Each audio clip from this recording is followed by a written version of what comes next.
not clearly explain that. They could not explain that. For that reason, it was criticized. The second one is that it did not provide more than vague suggestions about factors which may determine the growth of the people or the population.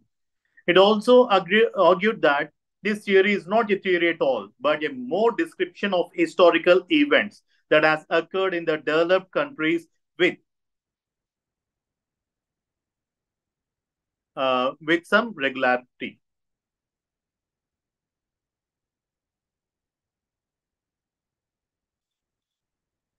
One minute. Okay.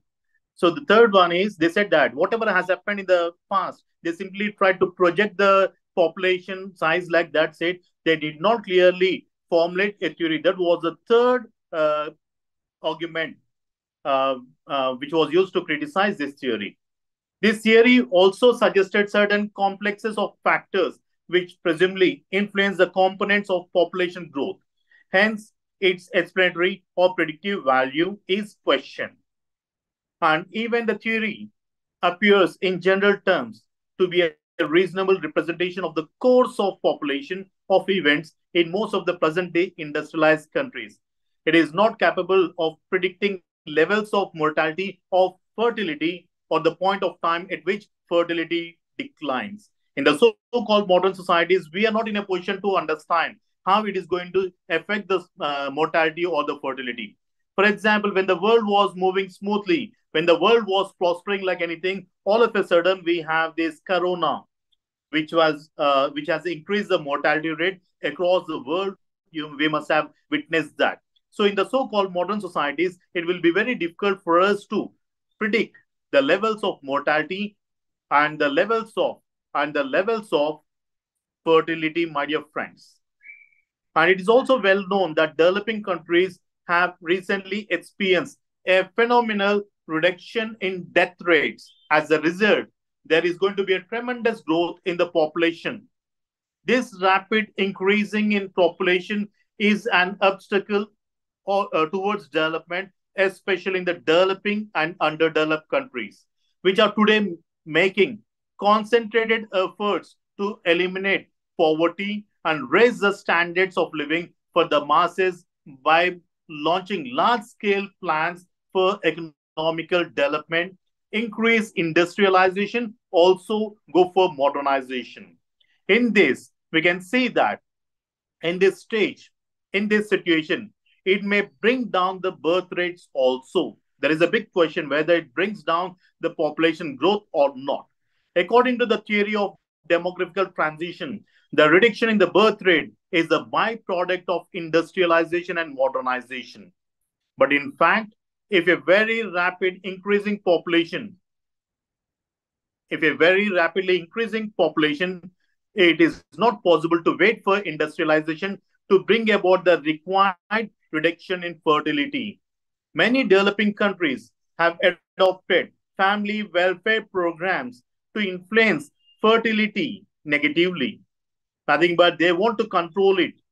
But in such situation, it will be difficult for us to assert whether this theory of demographical transaction will be applicable to the developing countries or not, my dear friends. This was a criticism, my dear friends, in terms of this demographical transition theory. Now, let us go for the next theory, optimum population theory.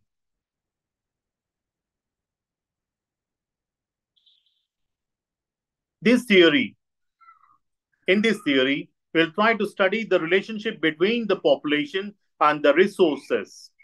Edwin Cannan, an English economist, has propounded the optimum theory of population in his book Wealth, which was published in the year 1924.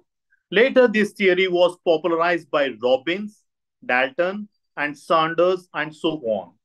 The beginning of this concept can be traced in the writings of Professor Carl during 1810 to 1865. He has classified the nation into three categories while describing the population theory and policy. The first one is underpopulated nations, second one is overpopulated nations, and the third nations are like nations with normal population. population size in relation with possible productivity. So Edwin Cannon has used the term optimum population as synonym with the best possible population, my dear friends. Cannon has opined that for optimum size of population changes as circumstances changes and as new techniques of prediction are introduced. Now let us discuss about the assumptions of population theory, optimum theory of population. The first one is the natural resources of a country are given at a point of time, but they change over time. The natural resources of a country may vary from time to time, my dear friends. There is no change in the techniques of production. The stock of capital remains constant. The habits and taste of the people do not change. The ratio of working population to total population remains constant even with the growth of population. Working hours of labor do not change. Modes of business organization are constant. So these are the few assumptions made in this optimum theory of population. From the mentioned assumptions, the optimum population is that ideal size of population will provide maximum income per head. Any changes in the size of population above or below the optimum population will diminish the earnings of the individuals. The stocks of natural resources, production techniques, and the stock of capital in a nation.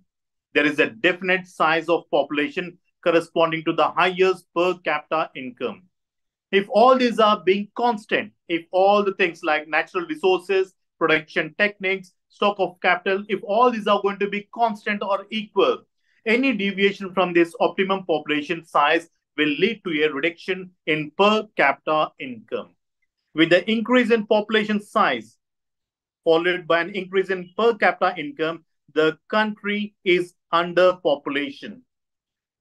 The country is under population. If the population size is increasing, but at the same time, if the per capita is increasing, that means the number of people in that nation is very, very low. So we call that nations as under population. Those nations who can afford to increase the population to the optimum level. On the other hand, with the increase in population, which led to decrease in per capita income, those nations are having overpopulation. So we call those nations as overpopulated nations. These nations need to decrease the population till the per capita income is maximized. This is illustrated. Like, for example, if you see in page number 64 of your book, if you see, it is illustrated in the diagram. On the x-axis, we have shown the size of the population, and on the y-axis, we have shown the per capita income of the nation. If we see the per capita income of the individuals, AN is lower than the maximum per capita, which is BM. So OB size of the represents the size of the population, BM. The optimum level of per capita income. As the size of population increases, my dear friends, to OC, then we have seen that the per capita income of the individuals have been lower to CP. So BC represents overpopulation, my dear friends. Now let us discuss the merits of this optimum population theory. This theory studies the population problems in relation to the economical conditions of a particular country. The second one is population problems are related to the total production of the country, both agriculture as well as the industrial production. If you see the Malthusian theory, the earlier theories, they have linked only with the agriculture production. But this theory tried to relate with the economy or the production of the country, both in terms of agriculture as well as industrial production. That was the merit of this theory. The third one is this theory opened that there can be a rise in production with the improvement of skills of the individuals, enhancing the knowledge of the individuals by increasing the capital and by changing the methods of production and so on. So we are not saying that the production will always be constant.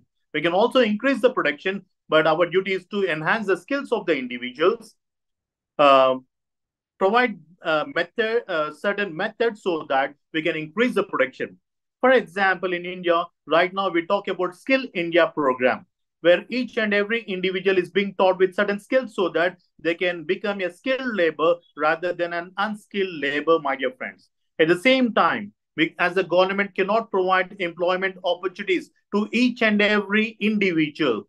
They are promoting self-employment, my dear friends, and the government is willing to provide loans to the people so that they can start their own business or employment, my dear friends. So our duty is to uh, introduce new methodology. So this theory also highlighted these issues.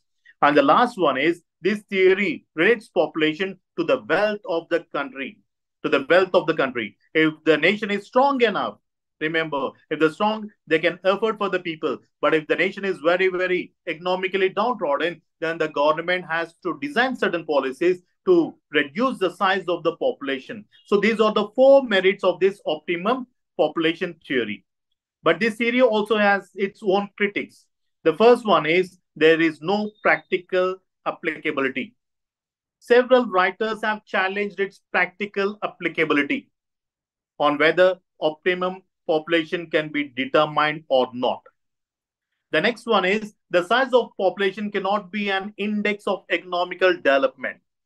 You can see that China is number one populated till recent years, but you can see that that nation is stronger than the lot of countries. The production was huge, and there is to supply a lot of production across the world, my dear friends. So the size of population cannot be an index of economical development. This theory also failed to recognize the quality of people, which can also influence the per capita income of the people. If people are skillful, for example, if you take the example of Japan and